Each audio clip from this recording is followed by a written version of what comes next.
Hello friends, चलो आज the Hindu newspaper के editorial the 8th CPC a chance to reform pay commissions पर संक्षिप्त में चर्चा करते हैं और इसे आसान तरीके से समझने की कोशिश करते हैं। 8वां केंद्रीय वेतन आयोग 8th CPC न केवल सरकारी कर्मचारियों के वेतन में वृद्धि करने का बल्कि सार्वजनिक मुआवजे पब्लिक कॉम्पनसेशन के पूरे ढांचे में गहरे सुधार करने का एक बड़ा अवसर है।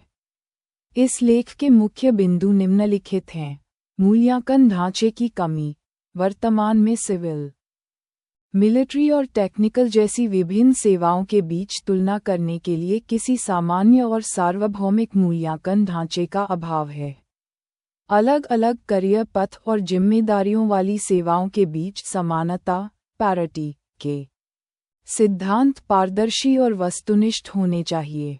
प्रशासनिक और वित्तीय चुनौतियां, वरिष्ठ प्रशासनिक पदों के लिए अनुभव की कमी, भत्तों अलाउंसेस के आवंटन में पारदर्शिता का अभाव और नॉन फंक्शनल अपग्रेडेशन NFU जैसी प्रणालियां जवाबदेही और मुआवजे के बीच के संबंध को कमजोर करती हैं।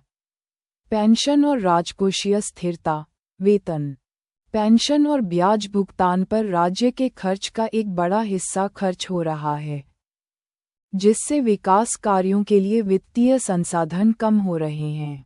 यह इंटरजेनरेशनल इक्विटी और वित्तीय स्थिरता को लेकर चिंताएं पैदा करता है। नया संगठनात्मक ढांचा, लेख में सुझाव दिया गया है कि भारत के 10 साल पुराने पे कमीशन मॉडल के स्थान पर एक राष्ट्रीय मुआवजा प्राधिकरण नेशनल कॉम्पनसेशन अथॉरिटी जैसी स्थायी और स्वतंत्र संस्था होनी चाहिए। ये संस्था जिम्मेदारी, अनुभव और कार्य की कठिनाई के आधार पर सामान्य सिद्धांत बना सकती है। संघीय ढांचा और सार्वजनिक विश्वास, किसी भी सुधार में भारत के संघीय ढांचे का सम्मान किया जाना चाहिए, जहां राज्यों के पास कार्यान्वयन की स्वायत्ता हो। वेतन और भत्तों का ढांचा न केवल आर्थिक रूप से टिकाऊ होना चाहिए, बल्कि जनता के लिए समझने योग्य और पारदर्शी भी होना चाहिए ताकि शासन में भरोसा बना रहे। 8th CPC पे कमीशन में सुधार का मौका 8th सेंट्रल पे कमीशन को सिर्फ सैलरी में ही नहीं, बल्कि कंपनसेशन फ्रेमवर्क में भी सुधार करना चाहिए। जैसे जैसे भारत 8th सेंट्रल पे कमीशन CPC की ओर बढ़ रहा है, पब्लिक चर्चा ज्यादातर जाने पहचाने विषयों फिटमेंट फैक्टर, सैलरी रिवीजन और एरियर पर ही केंद्रित रही है। फिर भी बड़ा सवाल यह नहीं हो सकता कि कंपनसेशन कितना बढ़ना चाहिए, बल्कि यह है कि क्या पब्लिक कंपनसेशन तय करने का फ्रेमवर्क सुसंगत, न्यायसंगत और फाइनेंशियली सस्टेनेबल बना रहेगा। ये सिर्फ एक एडमिनिस्ट्रेटिव मामला नहीं है। जिस तरह से राज्य सैलरी, अलाउंस और पेंशन का स्ट्रक्चर बनाते हैं, वह बड़ी इंस्टीट्यूशनल प्रायोरिटी को दिखाता है और गवर्नेंस में पब्लिक के भरोसे को प्रभावित करता है। फ्रेमवर्क की कमी पिछले कुछ दशकों में पे कमीशन सिर्फ वेज रिवीजन एक्सरसाइज से कहीं ज्यादा हो गए हैं। उनकी सिफारिशें inter service parity, long term fiscal commitments और राज्य के अंदर इंस्टीट्यूशनल बैलेंस को आकार देती हैं। फिर भी प्रोसेस छोटा ही रहता है, जिसमें एक छोटी टाइम बाउंड बॉडी को सिविल, मिलिट्री और टेक्निकल सर्विसेज के अलग अलग इकोसिस्टम का मूल्यांकन करने का काम सौंपा जाता है, जो ज्यादातर खुद सर्विसेज के रिप्रेजेंटेशन के आधार पर होता है। एक बड़ी चुनौती एक कॉमन मूल्यांकन फ्रेमवर्क की कमी है।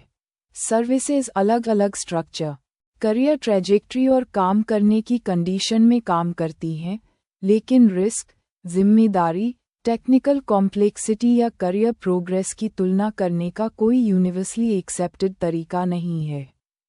नतीजतन, सिस्टम अक्सर इसका आधार साफ तौर पर बताए बिना पैरिटी चाहता है। ये चुनौती पैरिटी के सवालों में सबसे ज्यादा दिखती है।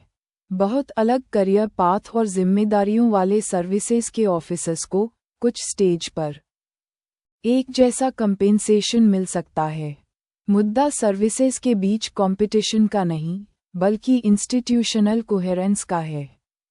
अगर बराबरी बनाए रखनी है, तो इसे चलाने वाले सिद्धांत ट्रांसपेरेंट, एक जैसे और ऑब्जेक्टिवली सही होने चाहिए।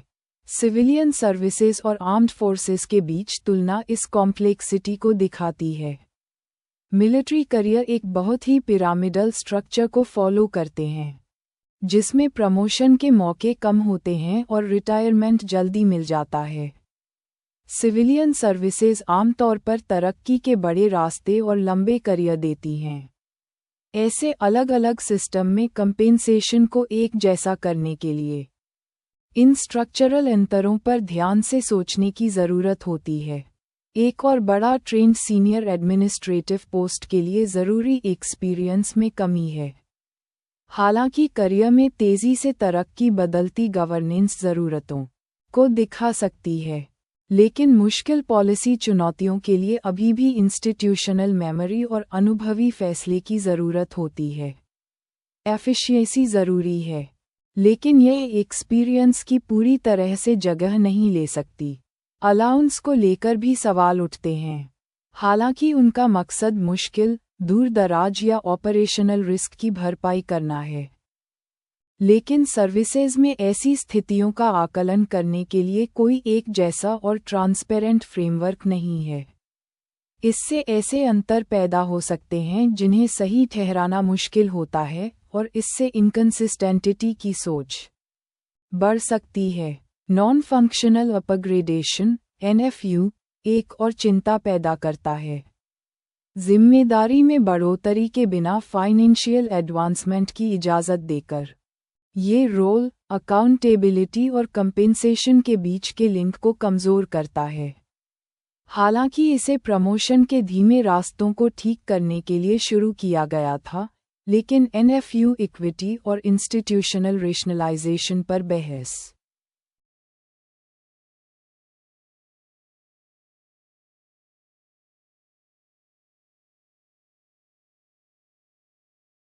को बढ़ावा देता रहता है। पेंशन की चुनौती पेंशन एक और मुश्किल लेयर जोड़ती है। भारत अभी कई पेंशन सिस्टम चलाता है, जिसमें लेगेसी डिफाइंड बेनिफिट स्कीम, नए लोगों के लिए कंट्रीब्यूटरी प्लान और चुने हुए रिप्रेजेंटेटिव के लिए अलग अरेंजमेंट शामिल हैं। रिजर्व बैंक ऑफ इंडिया की स्टेट फाइनेंस रिपोर्ट 2023 के अनुसार सैलरी, पेंशन और इंटरेस्ट पेमेंट में राज्य के खर्च का एक बड़ा हिस्सा खर्च होता है, जिससे डेवलपमेंट के लिए फिस्कल स्पेस कम हो जाता है। नतीजतन, सस्टेनेबिलिटी और इंटरजेनरेशनल इक्विटी को लेकर चिंताएं तेजी से ज़रूरी होती जा रही हैं। कुल मिलाकर, ये मुद्दे पब्लिक कंपेंसेशन के लिए एक ज़्यादा कोहेरेंट अप्रोच की ज़रूरत को दिखाते हैं।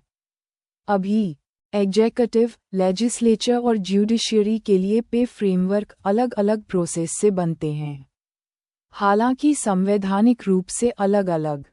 ये बंटवारा कंपनसेशन के फैसलों में अंतर पैदा कर सकता है और ट्रांसपेरेंसी कम कर सकता है। पब्लिक का भरोसा न सिर्फ फेयरनेस पर निर्भर करता है, बल्कि ट्रांसपेरेंसी और एक्सप्लेनेबिलिटी पर भी निर्भर करता है। एक नया कंपनसेशन आर्किटेक्चर कई देश धीरे धीरे पब्लिक सेक्टर कंपनसेशन के रिव्यू के लिए लगातार और इंस्टीट्यूशनल सिस्टम की ओर बढ़ गए हैं। इंडिपेंडेंट अथॉरिटी, साफ तौर पर तय बेंचमार्क और समय समय पर रिव्यू करने के सिस्टम ने कभी कभार होने वाले बड़े पैमाने पर बदलावों की जगह ले ली है। इसलिए भारत के 10 साल पुराने पे कमीशन मॉडल पर फिर से विचार करने की ज़रूरत हो सकती है। एक ज़्यादा टिकाऊ फ्रेमवर्क, चाहे वह नेशनल कंपनसेशन अथॉरिटी हो या कोई खास public service body, public sector पे में ज़्यादा एक जैसापन ला सकता है। एक सेंट्रलाइजिंग अथॉरिटी होने के बजाय ये फ्लेक्सिबिलिटी बनाए रखते हुए जिम्मेदारी, अनुभव और मुश्किल का आकलन करने के लिए कॉमन प्रिंसिपल बना सकता है। अलग अलग सेवाओं और राज्यों के लिए अहम बात यह है कि ऐसे किसी भी सुधार में भारत के संघीय ढांचे का सम्मान किया जाना चाहिए। राज्यों के पास इसे लागू करने की आज़ादी होनी चाहिए, लेकिन उन्हें पारदर्शिता, तुलना करने की सुविधा और वित्तीय अनुशासन के व्यापक दायरे में रहकर काम करना चाहिए।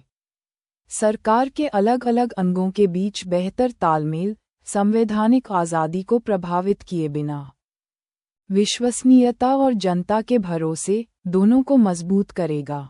आखिरकार, सरकारी कर्मचारियों को मिलने वाला वेतन और पेंशन सिर्फ पैसे की बात नहीं है। ये राज्य और नागरिक के बीच के बड़े रिश्ते का हिस्सा है। लोकतांत्रिक व्यवस्था में वेतन और भत्ते का ढांचा न सिर्फ आर्थिक रूप से टिकाऊ होना चाहिए, बल्कि जनता को भी समझ में आने वाला होना चाहिए। 8वां वेतन आयोग समय समय पर होने वाले बदलावों से आगे बढ़कर इन गहरे ढांचागत सवालों पर विचार करने का मौका देता है। इस मौके का सार्थक इस्तेमाल होता है या नहीं, यह आने वाले सालों में संस्थागत कामकाज में जनता के भरोसे को तय कर सकता है। Thank you for listening this discussion by